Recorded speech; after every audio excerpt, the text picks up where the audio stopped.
what did you guys think of LeBron and his son? Non-factor. No, listen, you have to look at it in two ways.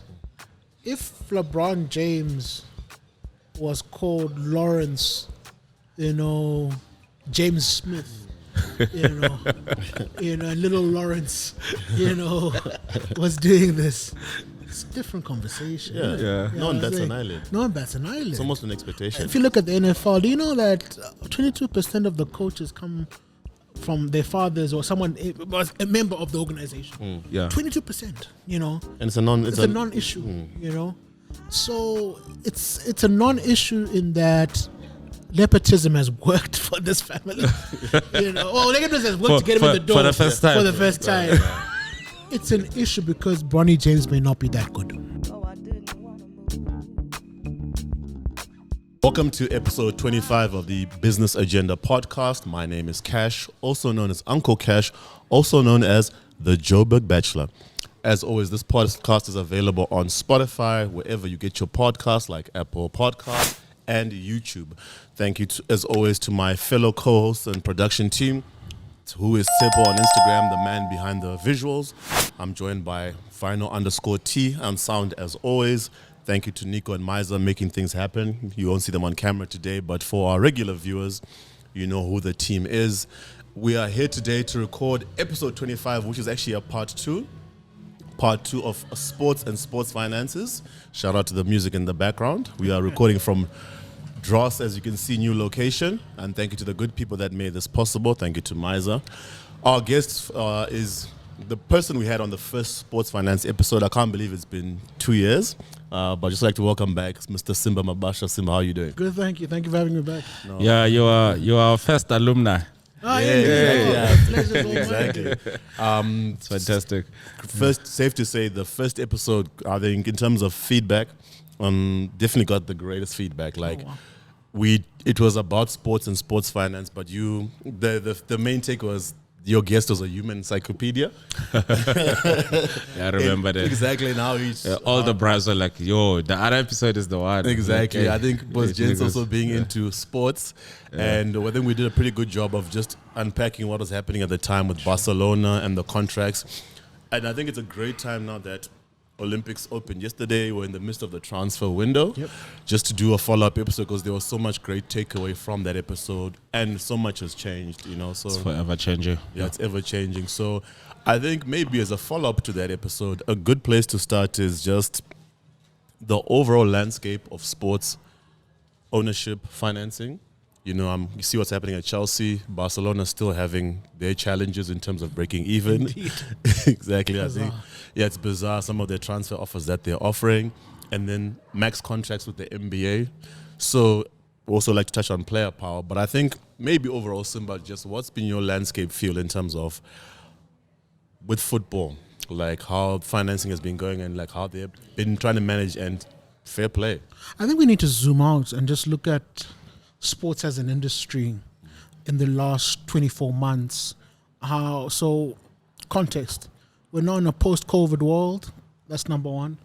Number two, money's more expensive now because interest rates have gone up. Number three, the attention deficit continues to diminish. Last time you said it was just under a second. Under seconds, yeah. And so the audience has shifted.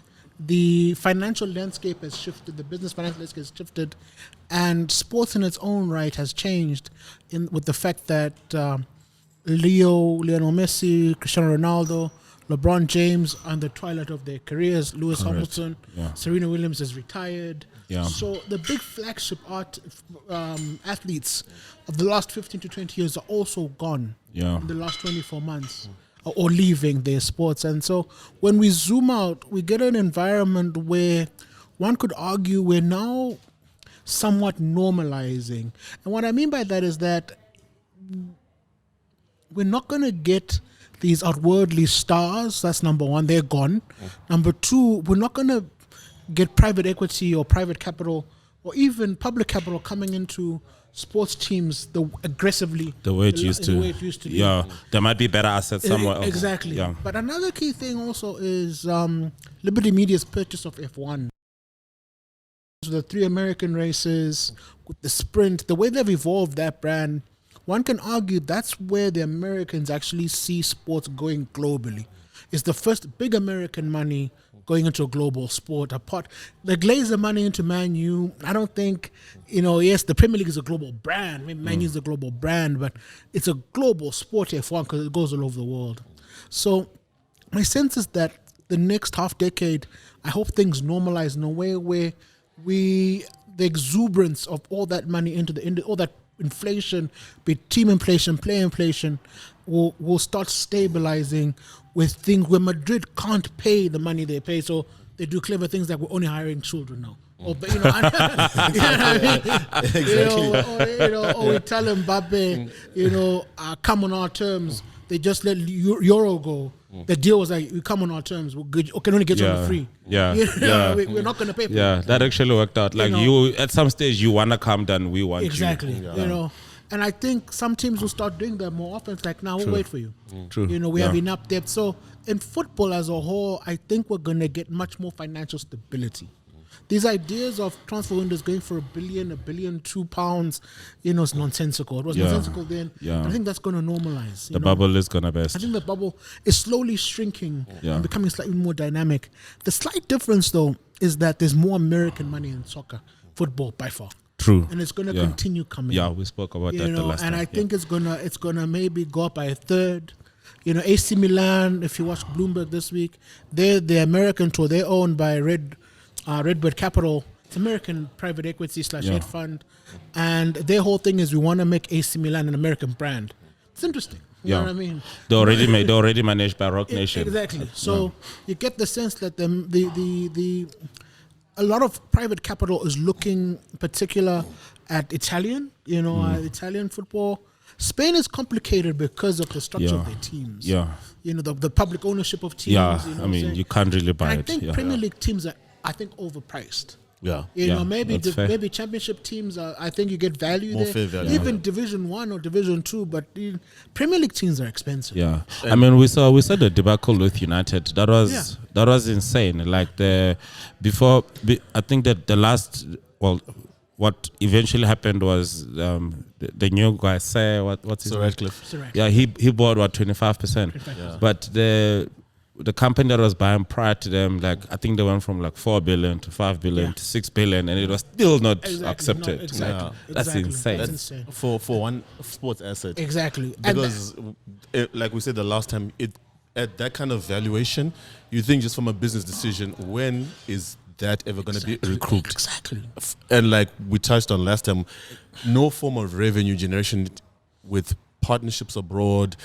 The proverbial, he sells jerseys with the player. When are you going to get to a 6 billion valuation? It's next to impossible. It's so this idea of Saudi money in Newcastle, Qatari, Emirati money, I think it was Emirati money, it was PSG. Qatari money, I think, that was looking at Man U, right? Obviously, they are sovereign wealth funds. They don't have to make a profit.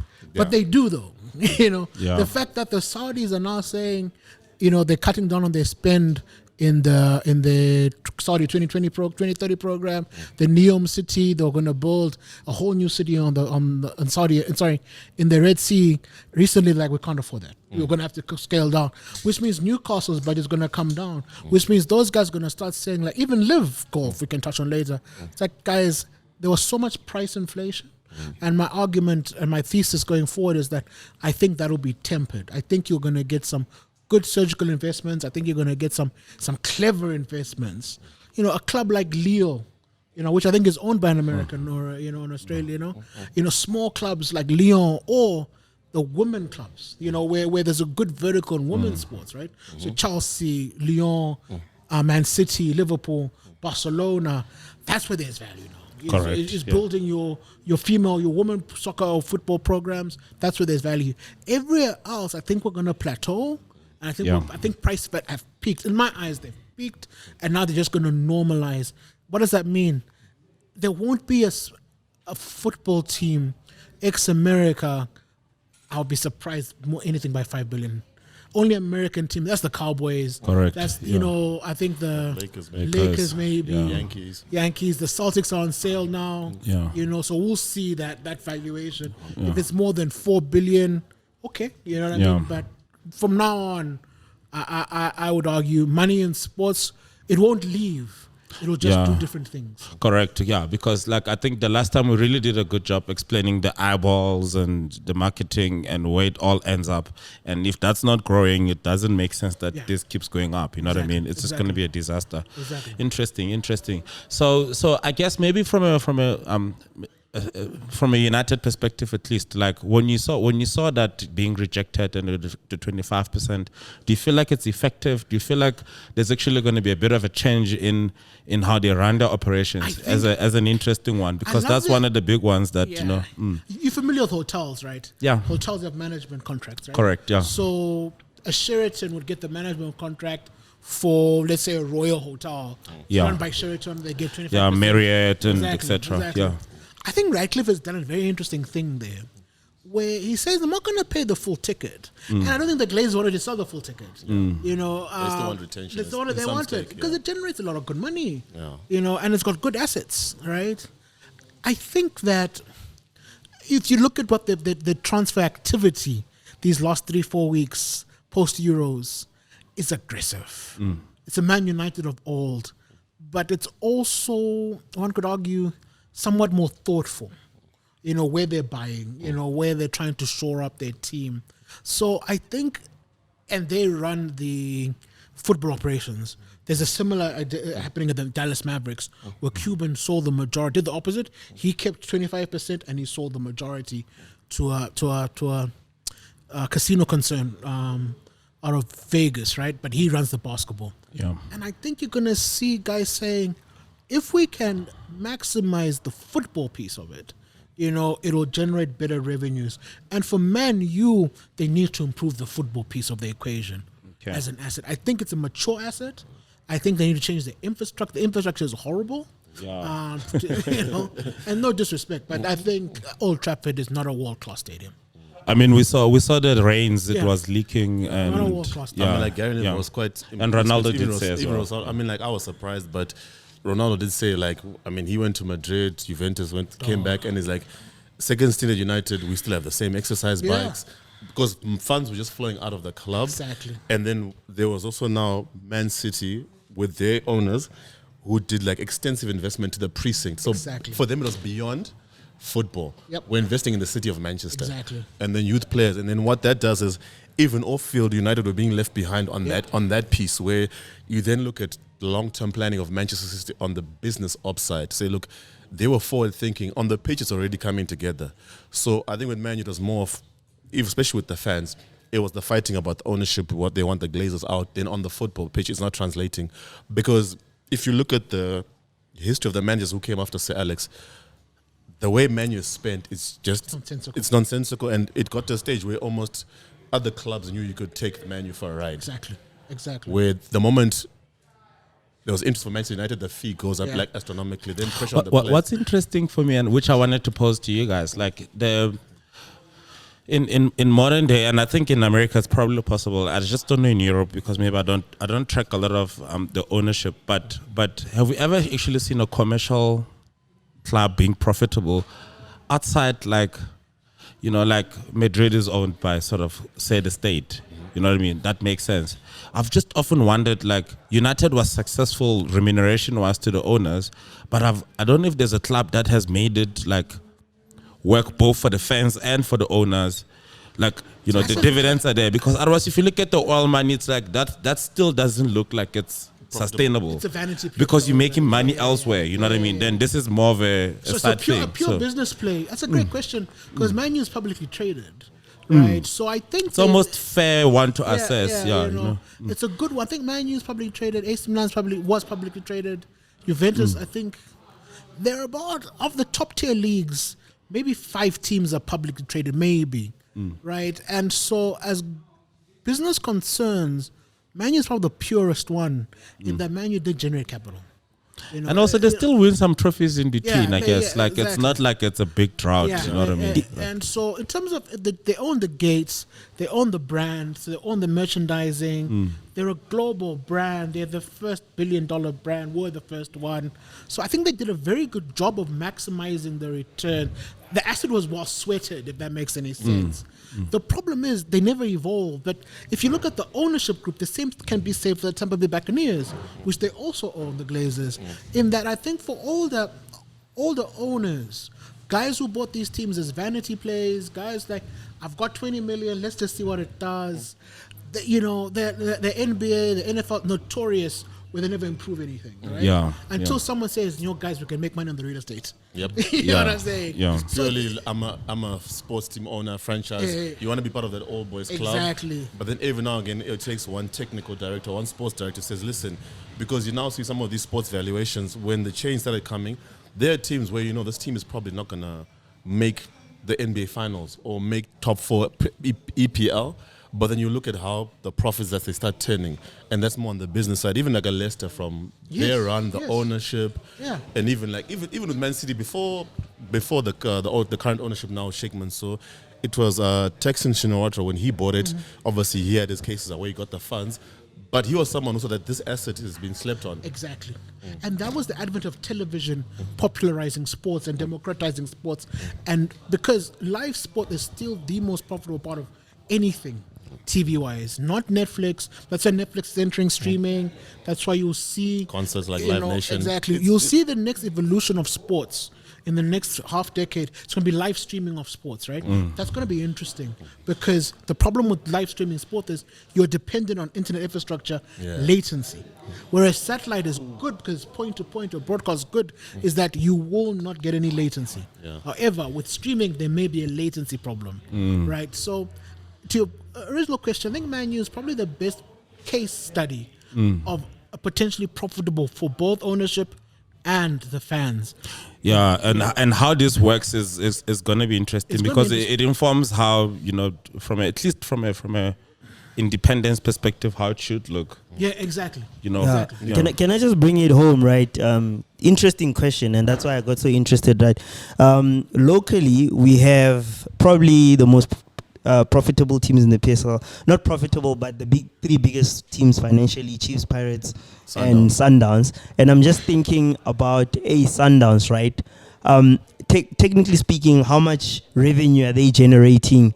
Probably very, very little. It would be interesting to see their financials because I think they probably get a lot more money from that internal sponsorship that they have, which is technically owned by them anyway, compared to like a Chiefs and Pirates, where I think those two might potentially be making profits because the shirts it's interesting because obviously Kaizer Chiefs launched the shirt and Pirates I think in the last 7 days, right? So the shirt deals that they have a massive chunk of money also coming directly to them compared to like Kappa and Adidas and all of that. So, and obviously a whole host of other sponsors that one could then say potentially makes it profitable because how else do you survive running your operations and whatever if you the rest of the other teams with PSL giving you 2 million a month, if you have 40 guys that you're paying, for example, and you're traveling, you're playing a home game in Cape Town, you move to Durban, so you have to fly, right? And training, some of the guys you give accommodation and all sorts of things. So I think profitability becomes very interesting on the smaller teams because they keep on surviving. Super Sport is an interesting one with selling of players. We say Sundowns is like Super Sport 2.0 because that's what most of they're very good at talent scouting, development, and all of that. At the moment, I think them in Cape Town City, and then they move all these guys out of the team, into like a Mamelodi Sundowns, Pirates, Chiefs, whatever, to try and get money to then be able to sustain themselves. But from a profitability perspective, it would be interesting to see if it's like a business venture that anyone can go into and say, I'm gonna go make money out of owning a soccer team. I would look at it in this way. Are you trying to get an ROI? Are you trying to break even? And what's your profit horizon as a business owner in that instance? And because once again they're either vanity plays or inheritances, most sports teams globally either owned by an old patron, or they've inherited, or someone has said, I like sports, I'm going to buy like a horse. But the difference has been television. And the DSTV piece in this country, the sponsorship not only of the Premier League, but the TV rights from SuperSport changed the dynamic in that even if you're a Amazulu or Loli team, as long as you balance your wages and they are bolstered or protected by the TV money, any sponsor money becomes profit. Makes sense, yeah. You actually catered for your costs Exactly, with your minimum income. The question you have to ask yourself is, what am I doing here? Do I want to generate enough capital to pay a salary for myself, ownership, and take care of the business? Or do I want to grow the brand and make money? Mutsebe came in and said, I want to make cash. But no, not even that. That's a fan. I take that back. But he's about to, after all these years, like them playing in the Club World Cup now, if it continues. Yes, he's not playing, and he's getting paid hard currency. Yeah. Like that's a different conversation. So then it pays out and the for all the competition years. they won. Remember You know what I mean? before the season, what's that new African the knockout one? What's it called again? They won like an insane amount of close money. To So if you can play in the CAF Champions League or the new whatever Super League that's coming, and you're making on per annum basis $500 million, then it's worth it. That's 20 million rand. Give or take. So I think you have to always look at the investor's perspective, the owner's perspective. Yeah. But the reality is, I believe that competitions like the PSL, the African Super Leagues or whatever they look like, be it Ethiopia, be it Zimbabwe, be it Kenya, there's a lot of value there. A lot of great value there because outside stadium ownership, television changes the dynamic. Yeah, makes sense. And television will pay money for that. Yeah, makes sense. And also the betting money, the gambling money has also changed and transformed. 900 million rand has been paid to sponsor the PSL. Yeah, the name change has just happened. That's insane. So everyone will chow from that. Everyone will eat. All the teams will take a cut of that. That's divided by 20. Yeah, right? And I was going to say, Nico, so it's interesting because then it speaks to, especially with regards to the owners, right? And I guess it makes sense because last season we just saw Swallows being sold. You know what I mean? And it's like they are selling like stuff that we care about. You know what I mean? Like Celtics and Swallows, and Vets and all these names that keep going.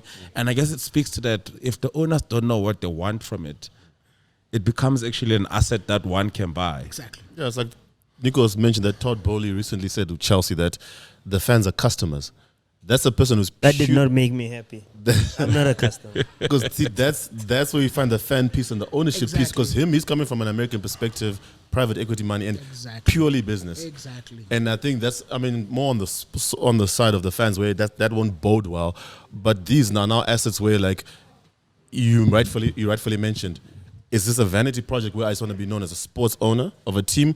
Or is this something I'm going to invest in like Motsepe did? Where at some stage, this is going to bring back the funds and the efforts. And then look, in South Africa, the guys that are taking it as passive, it's proving to be costly. Yes, it becomes expensive. Yeah, I hope it's starting to attract the right owners. I think so. I think you're going to see a lot of turnover. Yeah. Last I heard, PSL clubs are valued about 40 million rand. Yeah, it's cheap, man. Yeah, it's cheap. Yeah, it's nothing. That's less than $2 million. Give or take. Yeah. So but this Nico's point about Bowley brings in a fascinating problem we're going to face now, where we are now as sports fans, we hold ourselves reverentially as important.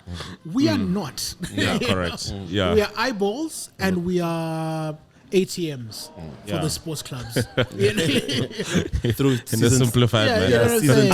I mean, for Betway, right? The 900 million, I think, it's just $1 million. To put it into perspective, right? It's like 900 million, 3 seasons, 300 million a year. The ABSA Premiership back in the day, 12 years, about 130 million a year. DSTV, I think, it's rumored to be in the 140s or whatever. So 2 years of DSTV Premiership sponsorship equals just this season. This season's sponsorship is more. Exactly. It's more than 2 years worth of sponsorship. Exactly. And the PSL apparently made $1 billion in 2019, 20 or 2021, somewhere there, where they breached the $1 billion mark in terms of revenue in the PSL. So you can imagine what this sponsorship is going to do with more people back. I think that was COVID related. More people at the stadiums, all sorts of events that they have on the site, sub-sponsors and also. And the sponsorship doesn't mean the DSTV TV rights are gone. That's a separate deal. Correct. Yeah. So I guess you're right. There is probably an insane amount of money 100%. in the local league. Is that a new vision now to own a team? Let's go find 40 million, buddy. Because the guy who bought Swallows, they've just made they're instantly profitable. They're instantly profitable. Yeah. So but the tension I'm mentioning is that fans and ownership are going to get war. They're going to war. It's going to manifest. Man U is and Arsenal. Correct. Don't forget Arsenal. If the Wenger must go is an attack on management. You're going to get this weird tension where the private equity, let's not call it only American money, but Qatari, just to say private capital. We're here to make money, guys. Yeah. You know what I'm saying? It's unemotional. It's unemotional. Yeah. And also, without the money, you don't get to boat and have all that. Exactly. So this idea that they owe us something it's a bygone time. They are telling us, like, listen, my guy, we bought Chelsea for the assets, the stadium and the assets around it. Number 2, we want to sweat that Premier League Sky deal. We're getting whatever money we're getting. We want to go to Champions League to make an extra or whatever. End of the day, I must be making, free cash flow, 20, 30, even $100 million. I have a theory, guys. A dark theory. Another one. Here's my theory, right? The way I see things going right now, with what happened recently with the Saudis, Qatar, and the Middle East, essentially, I think that's going to start to trickle through into the smaller leagues, like a PSL. What Motsepe is doing, right? That's the first of many things that we're going to see. Someone is going to come into SA and buy, Stellenbosch is a bad example. It's already been bought.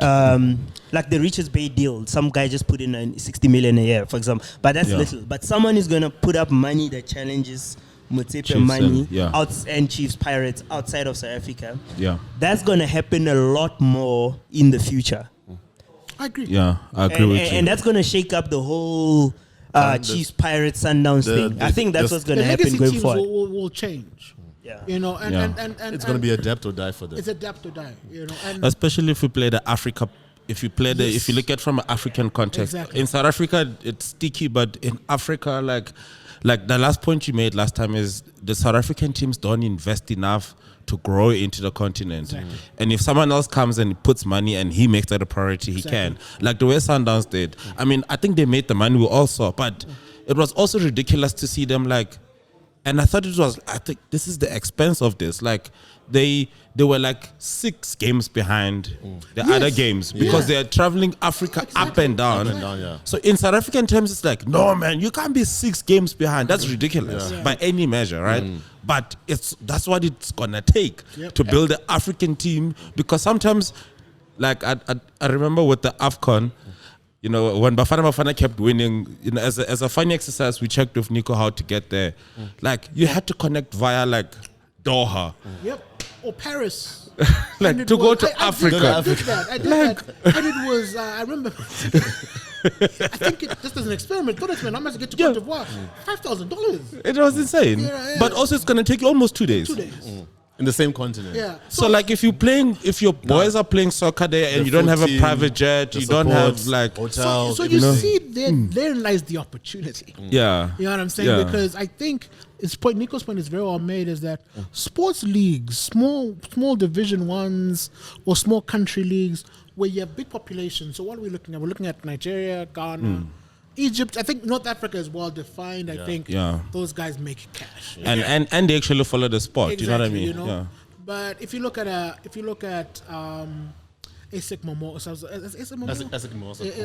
in Ghana, or you look at the top NPL teams in Nigeria, if all that Nigerian diaspora money enters that, and they can sort out the stadium problem. But most of the TV is the issue, not Yeah. Stadia. You just want to see it.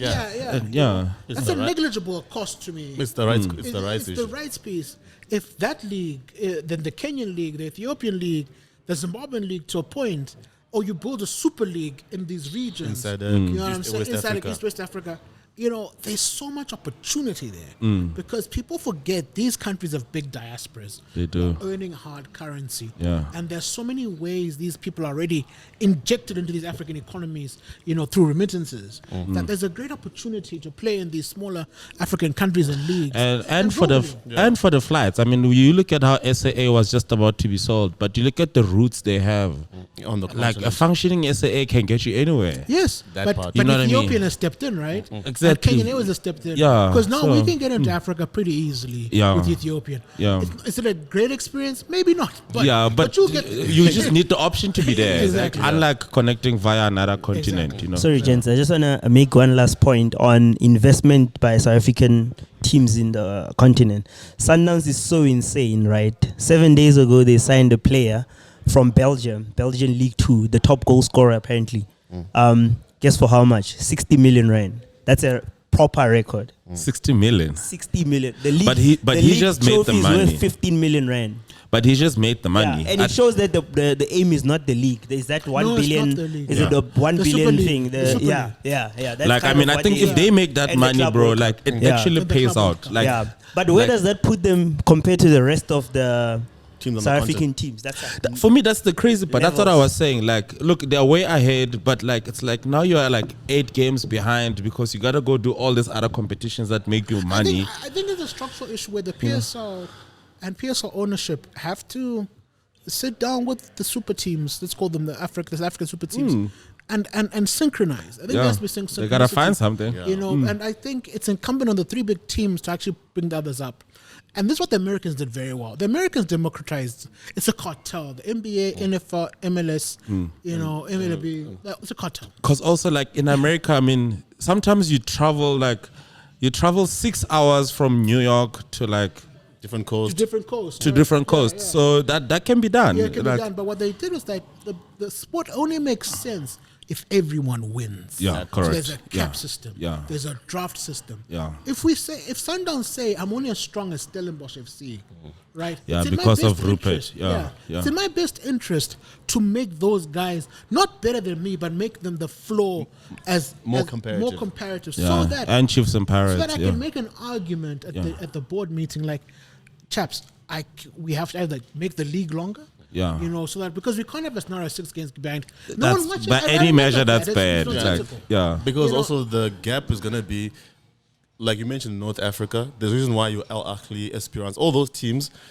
they are well run because they've always been ahead of the curve in like being cemented in CAF and wanting to win CAF. They were always thought about being continental powerhouses Exactly. and going to the FIFA World Cup. Exactly. And a lot of them, even just their systems where most of the players for like the Egyptian team will play in Egypt. Yep. That's a big thing. Yeah. I know there's a time Or when maybe South Africa will have less teams, eh? Yes, that's also an idea. Because like You I know- think we are what now? We are 16. Maybe you go to a 12 team system. Then you have enough time. You know what I mean? Because if there isn't enough investors in SA to like grow, No one has made the investment case for it because at the Yeah. moment it's either the Motoong family, the Koza, Koza family, Motsepe, the and now the Motsepes. Ruperts. And Yeah. exactly, the Ruperts. But these are now potentially legacy family assets. Yeah. Right? as They're opposed not to- businesses. They're not Yeah, businesses. they're not You gonna know, the change case, anytime the case soon. hasn't been Yeah. made where someone's actually coming. And say, let me do the profit analysis. Let me do the business analysis of like, if I bought Mam music, Kiza was the Maritzburg one, F- but No, Kiza, yes, your but point. she's a Yeah, but if someone says Maritzburg FC, if I bought it for 45 mil and I've got 5 years to get my valuation to 85 mil and I need to buy it, and then I have to have a farm system. Look at the farm system. Oh, I buy a small Zimbabwean team, a small Tswana team. You know what I'm saying? Or I take shares there and then say, okay, I've got a farm system. Because the farm system, meaning the reserves, that's one thing the Chelsea academy, and Man City those got are right. very important. Yeah, correct. Yeah, You know, Like feed your feeder teams yeah, because that's know, true. it That's negates true. that piece of always having to scout and play Exactly. like crazy amount in And what did transfer City, the fees. City Football Group do was exactly that. Exactly. They own a Belgium team. I think they own a French team. They own own New New York York FC. They own an Australian team. They All also those- now got Girona. Exactly. Yeah. All they put Girona. Yeah. Whoa, that's a big deal.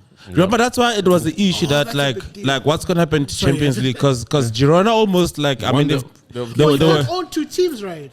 In the Champions League, right? yeah, it belongs to City Group. So like in the Champions League, it's like it's a thing because I don't know if they get third or fourth. now. They got They got third. third. They So almost- we're gonna see what happens because like That's contentious. yeah, and also like now City's buying players from Girona. Oh, as It's a like Madrid it's like fan, it's that's like worrying. it's like Red Bull with Leipzig Leipzig and the other and Red Bull team they have, where that But become that became an issue, right? it became an issue The because French team. French was it's almost it's a feeder club system, but there were loopholes that were identified. But the main contentious issue was now what happens now? Same European competition. Like now, if Yeah. if Yeah, that- they can't play against each other Exactly. for the Can't most play part. against I mean, I remember I laughed when City signed Lampard via New York FC. He signs for New York FC, then he goes on loan to Man City, and Wenger like brought that up that this needs to be investigated, that kind of thing. But it's for me, it's like as much as I make fun of like Chelsea and their money that they used to write, like they sold themselves one of their own hotels to balance the books. The entrepreneurial side of it is like you can't knock someone who's finding loopholes in financial fair play, I agree. in finding loopholes in UEFA or FIFA rules. 100%. If the conversation is going to happen after, if Chelsea, they spread contracts over 8 years, okay, Yeah. to balance the books, but there's nothing that implicitly says you can't give someone an 8-year contract. Exactly. Then that's not on you, the regulators. the regulators, to relook this. Exactly. And what's the knock-on effect? Because Exactly. also, the teams are always going to be one step better and smarter. And I like the fact that it keeps like the regulators on their toes because for the most part, this stuff, it's reactionary. Yeah. You know, like that's why most of these tribunals that go to sports tribune, the teams always win. Yeah. Because in essence, we're saying we're not in breach of any wrongdoing. Exactly. These are your governing principles. I mean, 8 years it's just amortization. It's accounting, yeah. to be honest, and that's also what financial fair play is. It's trying to limit guys with accounting. It's funny when you look at sports, but if you look at like amortization in business, no one's gonna bat an eyelid if you're spreading something over like a long period. Whereas now with fans, because the emotion invested, they're bucking the system. Yeah. What's the point of financial fair play? These guys are saying once again, we're unemotional investors on this piece. 100%. For me, like the bowling thing, and I know we don't like it because I see a lot of what you're saying about we fans have a bit of a detached view of the importance, and when you have outside ownership with Qatari, the Chinese in certain countries, Americans, for them it's purely business. Purely business. So the days of where we support Gillingham as a family, season ticket holders from my grandfather. That's one thing I always see on BBC comments to articles. Sports gone. If you want to see real football, go to support your local team. Those days are fully and truly over. Yeah. It's fully gone. So I think it's now. And on the last episode, you did mention a good, interesting point about if you look at like the younger generation coming up and how they consume entertainment and content in general, it's different to us, our generation. So these leagues are wanting to compete with social media platforms. They want to grab that younger generation, because the young kids I can't see a situation where they're gonna watch a test cricket match for 5 days like we used to. They want T20, they want IPL. Exactly. Same thing with some short format of rugby, like sevens, exactly. And how the way sevens has always been structured, I like it. It's almost like it's similar to Formula One. It's always a different venue. Exactly. They make it exciting. You can travel there. It boosts tourism. It's just jam packed and it's concentrated. All the long formats, like even rugby is also rugby is another sport I'd like you to touch on, Simba. That rugby has kind of been, in my opinion, has kind of been stuck in a way like club rugby in terms of trying to reinvent itself. Super 12, Super 14. I can rant on that. I know you're passionate I'm about very this, passionate about that. but high level, I think the point I'm making with rugby is almost with club rugby. They've probably seen that look. We're too purist for the long time, and we're getting left behind, especially revenue-wise. Before I touch on that, you had a point you wanted to make. No, I was gonna ask you. Funny enough, with especially with South Africa, because I wasn't sure where we're gonna go, but with South Africa, the interesting thing for me was multi-choice with all the losses that they're making and the potential sale, and then secondly, with Gayton, I guess, because he's also attacking this rugby thing, like how is how is sports national teams not on national broadcasting and the the rights being with one company, and you know what I mean? So and now that you're speaking about rugby, it's all coming in. So it's like a the Sky piece as well. That's Yeah, another very contentious. The British have been complaining that they used to watch England on BBC. 100%. The national broadcast. And we used to get BBC World Service Match of the Day. All colonies got it. Yeah, you know. exactly. So you got to watch. You got to watch that match. but clearly MultiChoice is doing something wrong, because also like they now keep losing people. Obviously, it could be economy. That was a bit in the it bad could be- technology. Yeah. Better and bad technology. Satellite in Africa, we've talked about this. Yeah, was a bad investment Because for a long time. For the longest time, they just never evolved. Yeah. They were stuck in their ways, and they're being punished hard now. Yeah. Because it's painful. Yeah. People, little known fact, DSTV was the first digital satellite service in the world. Jesus. They're worth $2 billion. It's pathetic. Respectfully. Yeah. So the sale is happening It's then. done. Yeah. And it's a good thing. It's a good thing, because I think Yeah. Canal Plus are going to just build. They're going to sweat the asset. Okay, you know? And just a bit of background. So Canal Plus is owned by Vivendi. Vivendi is splitting into 4. Yeah. And Canal also being listed. So Canal is looking for new growth markets. Yeah, You know, and, Africa's the one. and Africa is, I argue, the best growth market for anything at the moment. Yeah. Especially demographics, Especially, youth. exactly. So I think Canal are just using this as a Entry. an entry into it. They couldn't get into Nigeria, of course. That's what you want, you know, through Nollywood and things like that. But DSTV, if you know some of the statistics, their biggest brands are Muzanzi, Africa Magic. It's not Mnet, it's not CakeNet, respectfully. It's those brands that service, you know, The majority. the black audience. And I think Canal Plus see that, and they see value in that. And that's where the value should be. They should have actually shut down Mnet. They should have, not get into that, you know. Yeah. But they should have done a lot of, there was some really big structural problems at MultiChoice that they should have solved a decade ago, but they didn't solve them. Okay. So you're- And I wonder if it's because they were under flipping Nespas at the time. No, they were These making things were cash. all being hidden. The monopolies, they were Yeah. making money, they were Yeah. printing cash. Yeah. You know, now competition comes in, Netflix comes in, you know, Amazon, Prime, all Disney these Plus. things. And your technology is way behind. Change of viewing Yeah. habits. Yeah. 'cause now it's all Because we are digital. not watching that. Yeah. We're either torrenting or streaming. Yeah. We stopped watching linear TV Many years in our ago. household Yeah. 15 years ago. Yeah. You know, 15 years ago. Your point about rugby. Now,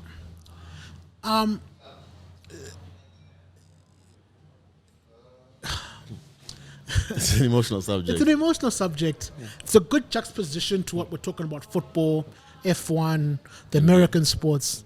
Rugby is a mess because rugby refuses to let go of its colonial status. Yeah. It refuses to evolve. It is a sport played by mainly British colonies. Yeah. You know, it is a sport that is rooted and governed by British colonial interests. That would be what they call the home nations. The That is Arab England. Arab is dominated by England, Ireland, Wales, Scotland, and France. The 6 nations or the 5 nations. You know. It is a sport that refuses to fully appreciate that we need to be entertainment, not just sport. It has to be spectacle. If you look at rugby league, it's cousin or sister. If you watch that, and it's a sport that makes much more money, also played in the colonies, but bigger footprint, you know, it's a faster paced, much more exciting, because they fully democratized or made it more commercial, you know, a decade or 2 ago. That was Kerry Packer, I think, did that. Kerry Packer also invented one-day cricket. You know, as a man, an Australian man was very much like, no, guys, I'm tired of these colonial brands, you know.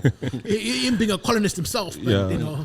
And so rugby refuses to say, guys, the sport can be globalized, because if you look at American football, which is biggest sport in America, biggest sport by revenue in the world by far, right? It's a sport, it's a violent sport, but it's incredibly popular, right? And rugby is a much more free-flowing game, also violent, but can be very fun. How is it that sport is worth Not what it's there. worth? Yeah. How is this worth, I think, 1% of the NFL? Yeah. 1%. One. Yeah, I think it's 1 or 2%.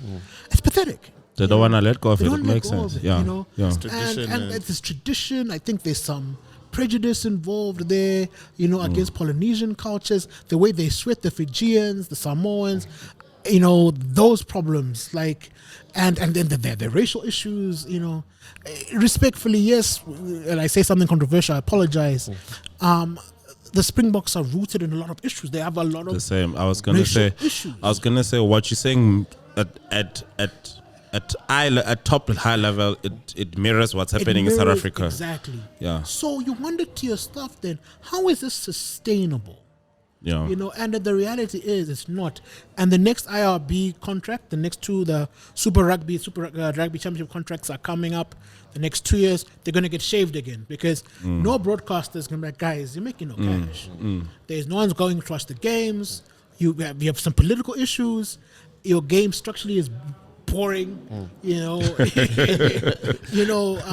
mean, they're always changing the rules are always changing. Teams, franchises coming. So it's a sport where, and this is the challenge football is facing in Europe at a fundamental level, is getting to terms with change. Yeah. Lots of sports teams and our fan bases do not want to change. Yeah, that's true. And we must change. Yeah. Because at the end of the day, it is a business. Yeah. Yeah, Simba, man. It's a hard pill to swallow.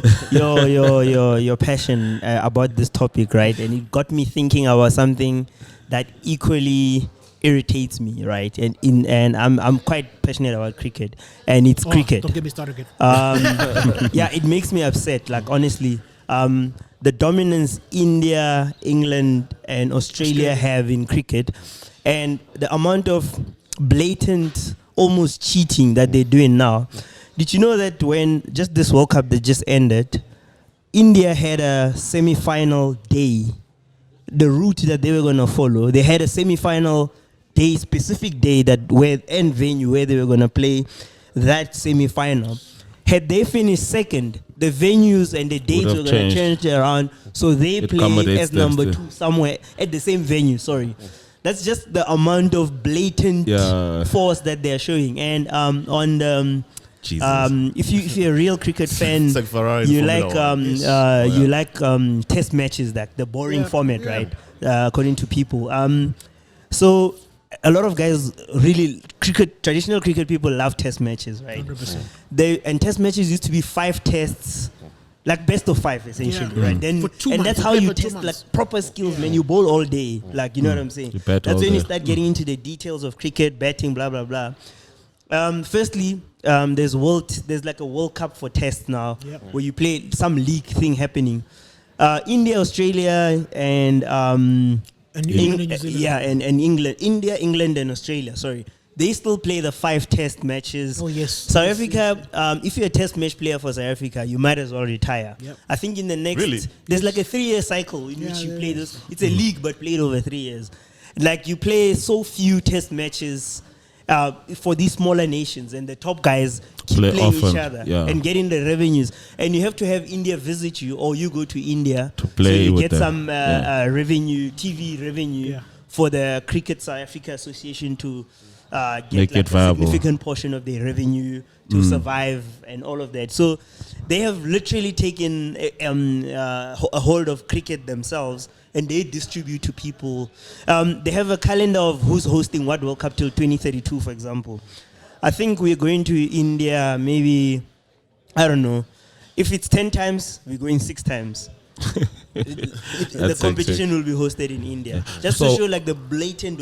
But they're making the most money. Yeah. But is this because, like, when you look at the ownership, like for instance with soccer, there's FIFA, right? With F1, which is also interesting. There's who owns F1. Exactly. So with cricket, out of interest, like who's governing it? ICC is the governing body. But it's dominated by the BCCI, which is the Indian. So it's dominated by the founding guys that they exactly. Okay. So cricket is another. So you can see this weird trend, right, of the colonial sports. Let's be quite frank. The British Empire globalized sport in a very weird but way, in that all the sports, the biggest sports on the planet, were colonial sports. Yeah, by far. Commonwealth. You know what I mean? And so. But soccer democratized the quickest because it was the poorest game. It was the people's game. Low so barrier when to money entry. got into it, and when people if you look at the class that plays soccer, compare the class that plays cricket and rugby, you see a disparity in how these things are controlled. It's all LSMs. Exactly, right? So with cricket, it's a great example of the richer classes in the society in that game saying this is ours and we're going to do with it as we please, right?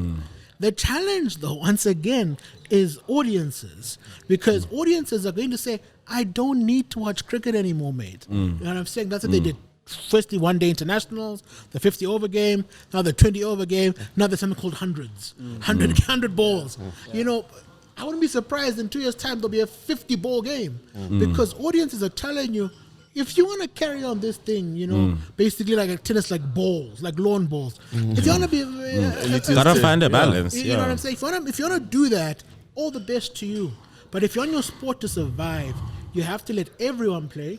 It has to be easy to access, and it has to be easy to understand. I think I'm that fan, like the problematic fan you mentioned in the beginning, where you grow up watching the sports. People are being you identify people from a test match 5 days. Firstly, on average, any of my friends would not want to go watch test match 5 days in today's terms versus 10, 15 years ago you could get drunk for 5 days in the lawn in Centurion. Awesome. That's gone. Those days, you want T20 at best. That's the only time anyone would ever entertain coming to cricket or going to watch cricket. And that's the evolution, I suppose, of a fan at the same time, right? The modern day fan versus, I guess, the traditional old school fans who still want to watch the whole thing play for 5 days type of thing. Also, it's a bit tricky, man. Like I would like to believe you have a project, right? You're trying to raise your son into cricket or what? Yeah. My son. You have to rethink your couple of decisions. I'm a traditional guy. I want him. If we are here to be coached, I'd like him to get like a test. You know, the old school, man, the Jack Callis. You know that. Yeah. You know. Now you have a guy like guys finishing matric. This is another funny thing. Is that guys are getting taught how to play T20 in high school. There's also T10s and all of that. Like that's how you get taught how to play cricket. I can't believe it. That can't be I the way. lose my mind every time I hear how people are getting coached cricket now. Yeah, what I understand from Nico's perspective is because from a different time, the thing with purism is outside of the being stodgy and stuck in the ways as the regulators and ruling bodies, we as fans, we appreciate like what you're saying. We appreciate like the pure and the small elements of a sport. You see now, so that's the one piece where I think, unfortunately, evolution is a combination of evolution and the money side, because business is always going to follow bottom line. Exactly. Okay. So in a lot of ways, there's plenty of things in the history of humankind we've seen when money was thrown in, it ruined whatever that was. Yeah. Sometimes it works, sometimes it doesn't, because also what happens, the money piece will come, sweat and acid, get as much as it can out of it. They were never about the values, the story, what came out of it, the history, the archiving, they didn't care. And then sometimes they leave it in a worse off state. Yep. Sometimes in business, you see people buy assets, buy businesses, they see it lucrative. There isn't an understanding. You're coming from a different place, different culture. So that's the unfortunate thing with that the regulators have to find that balance, because I've always felt, maybe naively enough, that look, you can be profitable and chase money and still maintain some intrinsic elements of what makes this asset great, this sport, this discipline, or even a business. Is it that Man City? I would love to get a comment from Tip. No, I agree, Ken. I think you make a fantastic point. I think it's marrying two very different cultures of... listen, sports needs cash. Yeah, standard. We can't lie to ourselves. Can't run away from that. You know, when Perez wins the Madrid champion election, I'm a Madrid fan, so I know a lot about the team. He comes from a construction background, but he says, no, it's a market. We have to market this team. This is a brand. Galacticos was born as a brand, right? It was a branding exercise that has now defined soccer. You know, like when you have big players, they're called Galacticos, right? And he fully understood that if I'm going to compete at the time with a Man U, right, you know, versus a Liverpool, which had more brand equity, right, it became complicated for him. It's like, no, Man U is my better threat. Yeah. You know, because Liverpool was the most successful team. Liverpool, they knew Liverpool more. They played Liverpool more than they played Manchester United. But United had proven itself with this fantastic brand. And he said, if I want to be like United, I've got to look like United. You know, and at least brand-wise, right? He goes and buys Figo. He goes and builds this awesome tradition, which now manifests itself where Madrid has a lineup which includes Bellingham, Mbappe, Vinicius, guys who will win the Ballon d'Or for the next 10, 15 years and one team. Bruh. And he didn't break the He didn't bank. break the bank. That part. That's Yeah, I'm saying, insane. then he buys a backup in a drink. He's got Adegule. these things are like, how is he doing this? You know what I'm saying? Because he always thinks brand first, but he marries it. Yeah, You know what I'm saying? He knows the balance that is a Madridista himself. Like, guys, I can't play games with this idea of Madrid. What I fascinating. can like do. even the elections are just. Yeah. It's almost like they're so serious. They're so serious. It's like a presidential election, but it's an election for a sports club. Exactly. And I saw Sir Radcliffe when he was lamenting some of the challenges at United in terms of structure. He used exactly Madrid and that example in terms of how they've tied up young players. How when they saw that, look, Benzema, Ronaldo, and some of the senior players, Ramos, are on their way out. Pipeline came in. Yeah. They didn't break the bank. We're not even the first round of the Galacticos when it didn't work. Perez is the same person who addressed that. Exactly. So it was that forward-thinking piece to say, look, the bubble's gonna burst. Like you can only throw money at it For so long. before it works. And even on the pitch, if it doesn't translate, you can have all the great coaches. So now with the stadium and events, I think they've got like almost a blueprint Exactly. Where they have a cash engine in this new stadium, this new precinct they've built. But they've also got the cash engine in the brand itself. Where Bellingham, guys, these guys can earn more money elsewhere. They've been offered. They were offered big money. It's like, no, I want to go to Madrid. And one of the reasons you ask these guys because of Cristiano. Cristiano is such a great investment for them. Just like Leo was. A pity the other guys are foolish. You know what I'm saying? And that's a brand that keeps some paying dividends because all these guys want to be like Cristiano. Correct. Because I mean, you Cristiano- saw Mbappe's unveiling. Exactly. Like it all was Cristiano. copy and paste. Yeah. And they're telling you, like, guys, we want to play where Cristiano played. Yeah. That's it. So the point I'm making is that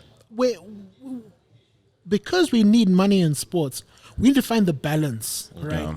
And there isn't a perfect way of doing this. So we're still early into this, right? And Interesting. the most extreme example is what's going on in the NBA, to your Cash's point earlier. Yeah. You know? Oh, Amazon. Exactly. Ooh, What's going on there, what's going on in NBA and NFL is an extreme example, but a reality of what's coming for us. In that the NFL per annum makes $10 billion. That's more than the Liga, Premier League, Serie A, Bundesliga, Ligue 1 combined. And then some. One league does that, but it's only a sport watched by 140 million people. And they play the league's Where- the season's like what, 16 weeks, 17 weeks, 24 weeks, including the playoffs and thing. El Clasico has 600 million people watch El Clasico. 600 million. Jesus. One game. But because, of the way they've understood the mechanics and the financial mechanics of their league, they are better equipped at making that transition, of marrying. It is extreme, and the extremity is this. Corporate, yeah.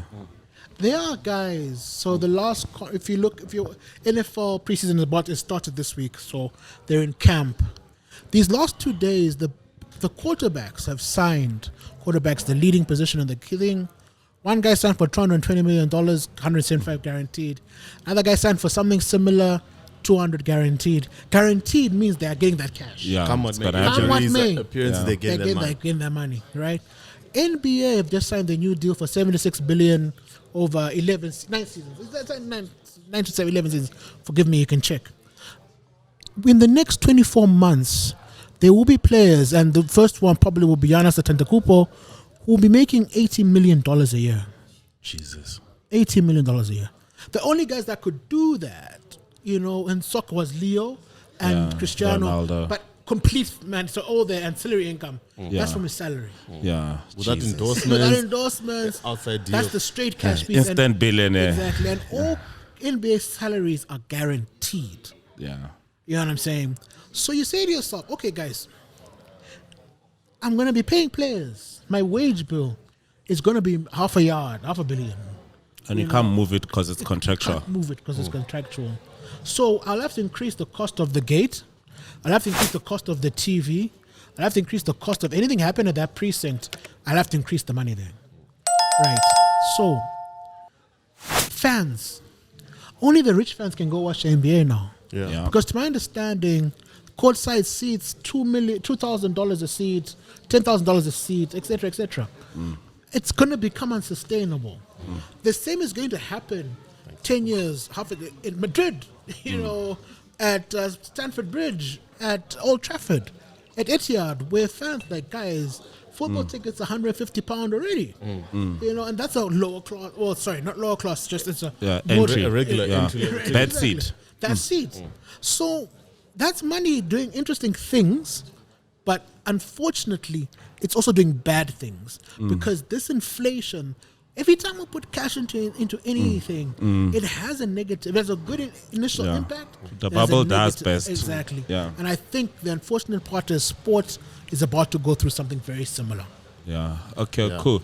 So last question for me. I think we're gonna chat with our host.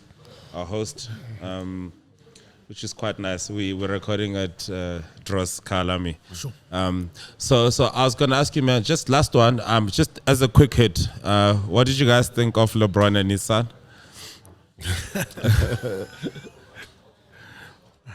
Non-factor. No, listen, you have to look at it in two ways. If LeBron James was called Lawrence,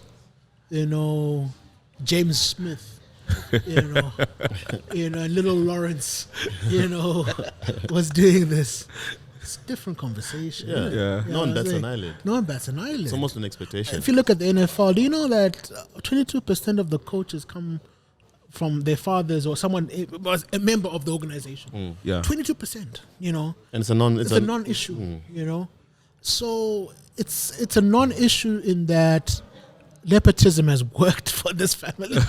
Nepotism has worked to get him in the door for the first time. It's an issue because Bronny James may not be that good. And that's the problem. It's unfortunate. Setting him up. That young man doesn't deserve this. Yeah, spotlight. I know he's previously like a heart condition. But it's also Lakers, right? Yeah, it's also the franchise. So that it's. I would. I wish there were better opportunities for other players. But we'll see his brother. The brother is better. Yeah. Bryce James. Yeah. Will they give him the same deal? I hope so. Because I'm looking forward to seeing him play. Yeah. But I'm sure he's gonna retire, right? The father, at least at some stage. Bron has signed a 2-year contract. Bron is gone. I think he's going to win the Olympics. I think that's why he's doing it. His swan song is the Olympics. They won't win another championship. Yeah, that's impossible. Yeah. Now with the other teams in the NBA, I think for him it's just to be milestone, first father and son on the same team. Won Olympic gold. And then he goes out and then he buys the Las Vegas team. You'll hear that. Oh yeah, he's going to buy Las Vegas. Him and Jay-Z. And Rock Nation. No, fantastic. And then Arsenal, do you think they'll eventually win the league? Everybody says they deserved it. They don't deserve no it. one deserves anything. No one deserves anything, bro. They're entitled to be good, bro. We said it on the last episode. I'm going to say it again. And I'm an Arsenal fan. No one's got a God-given right to win chips. You have to earn it. And if the team that's winning is pushing you, you need to up your game. Like, fam, that's the thing with, like, why we, like, Man U fans, it's kind of funny. But, like, guys feel like they're the bestest because they're the bestest. Check. We're talking about Arsenal. My boy Nick, who's the host, he's an Arsenal fan. Apologies. Thank you for throwing him under the bus. Yeah, exactly. Are we at the fan club of Arsenal here? Yeah, so just joined by our host Nick. Nick, have a seat. Firstly, thank you for hosting us. We really appreciate it here at Dross and Kalami. Just wanted to find out obviously more from you in terms of plans, sports, what you guys do, events, and we're obviously going to promote on our platforms and our socials. But go for it. Thanks for having me. Well, firstly, soccer league, obviously very big here in the Midrand area. We have a lot of Arsenal guys, Man City, Liverpool especially. They come through quite often, and I think we'll obviously be showcasing a lot of the Premier League coming up. Also with the South African rugby, we've also got that coming up in August. The tour with Australia and New Zealand. So I think we'll be probably hosting quite a bit of events, showcasing. We'll see if we can try and get a fan park again. Kind of display the Springboks again as they take on New Zealand and Australia. Yeah, that's a big game. Yeah, very big game at the end of August. So and then obviously Olympics currently going on at the moment. Sorry, I'm a little bit out of touch with my sport. No, Running a business is not easy with this But out of interest, like from a business owner perspective, like, and I guess maybe it's the dynamics. Like it looks like there's more people that come out for rugby than any other sport. Oh no, without a doubt, 100%. Which would mean they should play more often. I think since the change in the rugby league, I think with the we don't have the super rugby anymore, or the old format, old 14 that we used to have. Things have changed a lot. A lot of people don't really come out and support. The Bulls was like, it was that Sharks playing like the Joburg Lions. So I think the new format has kind of changed the way people like view sports, because local fans don't really have a connection to some of those like franchise teams. But I think for you, like the Springboks and the international matches will always be a crowd puller. No, 100%. And I think, again, I suppose sports for South Africa needs to change quite a bit. Maybe we need to relook at a lot of things, in terms of the foundation, for the rugby especially. Like you said, I mean, there was such a big draw back in the day. I also myself used to go to four-ways, and, we'd be so engrossed in it in terms of supporting the Bulls and the Lions and the Sharks. It's just like, it's not like that anymore. Yeah, and just the banter, excitement, like what you have with like your Man U, Liverpool, like the excitement you have around like football, whether it's local or EPL. Rugby has lost that piece. You see now, so like I think you probably find now the trickle down is for like people in business like yourselves, because one thing is sports and pubs are synonymous. They're tied together. That's a given. And that speaks to the challenge where, sorry to interject, I was telling earlier about rugby, is this problem. You have a business owner who doesn't have a feeder, because sports are feeders for pubs, even in Britain, even anywhere in the world, right? The idea of the sports bar was because we had live sports that we could then show in communal areas like a Dros Kyalami. But because a sport like rugby, a sport like cricket, they fail to fully appreciate and understand that the most important fan is the aggregator of the fans. He's an aggregator of fans. Okay. I'm following. That's so true. But now we don't do that because like now I'm getting the money from the TV. I'm fine. So the clubs are fine, like that, because it's funny, like the British example is a good example, because with DSTV we get to watch all the Premier League games, but they're not allowed. They don't, and so most people, like some, like there might be a blockout if Man U's playing Liverpool, so you have to watch it at a pub, and it's so entrenched where some people, they're regulars at pubs, families, breakfast, you're gonna have kids there. 100-year tradition. 100-year tradition where it's almost like it's a community thing as well. It goes beyond the football team. So certain aspects of sports, especially rugby, they need to find a way to that. I think sometimes the unfortunate thing when some of these business and TV rights deals decisions are made, they don't think of the lower down trickle effect of that. So I suppose maybe from your perspective is that I mean, I've always wondered how do you actually create this family friendly environment, and I guess that's why you kind of need a big space to run your business. You gotta find a place for the gents can drink, the space for the babies and the family, the wife can come.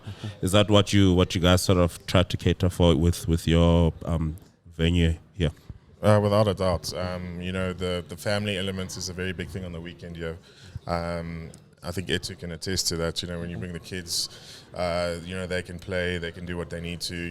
The missus can sit that side and she can relax and have a drink while watching the kids, and the gents can sneak away to the bar and enjoy the sports while they can.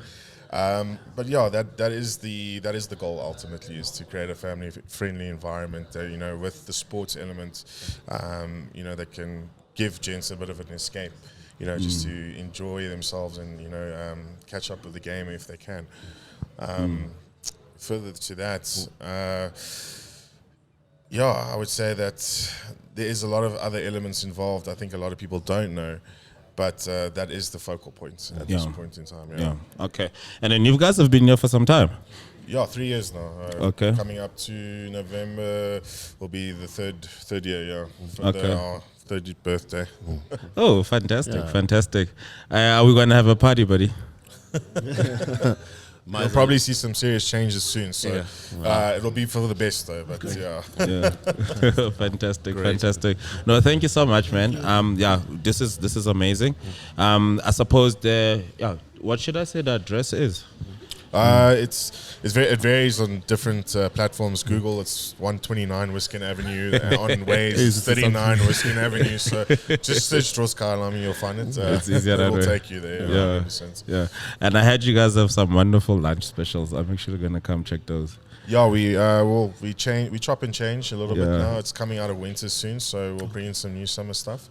Okay. The drink specials is probably what draws most guys in terms of the whiskey and the brandy and so forth. But you'll see some new stuff coming through shortly. Oh, fantastic. All right, thank you so much, guys. Thank you, Nick. Last one. Who's winning the league? Oh, predictions. Yeah, predictions before we close. So I support Man City. We just did 4 in a row. I think I would if I go for the 5th one, it would probably be a stretch. But it's also last Pep season, so I think I'm happy to send him with another one. Unless he resigns and then you guys can win the I hope league. your financial fair play suit doesn't take away those 4. So exactly. As a Madrid fan, I have no care for the EPL. But anyway, I dare say Arsenal have a good chance. Not happening. I think they have a good chance. I think Man U, the changes they're making there, I think makes sense. Yeah. You Look, know, Liverpool Klopp is coaches, gone, so new coach tricky. issues, So Arsenal has a better chance against City. I guess yeah, it's a you know, two-team race. Yeah. But realistically, City have Haaland and they have De Bruyne, and they have the best league coach in the history of the game. My position is simple. I've been supporting Arsenal since Sol Campbell left Tottenham, which was in 2000. Been here before. The wheels fall off at some point. I always be a diehard fan. But I've been saying this and I'll keep saying it. As long as Pep Guardiola is in the EPL, it's like the annoying days of Fergie. You can sneak in 1 or 2, but look, he's that seasoned. He knows his team. He's got that little tinkering monkey off his back. He's now over the threshold. So, look, it will be competitive. It'll be interesting. It's like Klopp. You felt for Klopp in Liverpool, as much as Liverpool supporters are annoying, but they always push City. Now, with him gone, Arteta's probably the biggest challenger, but are they going to get the right investment? The thing is that they've never been there. We're talking off BMT, mic. Big match temperament. That's what's Do you agree, Nick? I mean, I think he gave up. Yeah. 100%. No, look, I've also been an Arsenal fan since the beginning. And, it's been frustrating 2 seasons in a row. We were right there. We could have taken it home. And City, again, unfortunately, just pinched us. So Man City always, remember Liverpool, that season where they got 99 points? Man City always have what it takes just to up it one level. And the thing is, like what Simba was mentioning, off mic, we'll talk about just sports franchise, even the Pro Tiers. BMT is important. You have to have big match temperament. If you haven't done it, Madrid are the perfect example. Irregardless of how they perform at the group stages, they're gonna get to the final. Exactly. They've been there before. They've got the coach. They know what it takes. They always have players who can calm down the younger ones. So now with Arsenal, if Odegaard's your captain, you blood in new players. You've got Jesus. It's not a coincidence that Pep let Jesus and Zinchenko go. You add those pieces to your team, and then you're gonna beat the guys where they were not good enough to get in the team. It's not rocket science. So, as much as we'll still be North London is red, look, I think for me it's on Pep. Barring a slip up, it's Man City. Sorry, Nico. Yeah, no United predictions, no Chelsea predictions.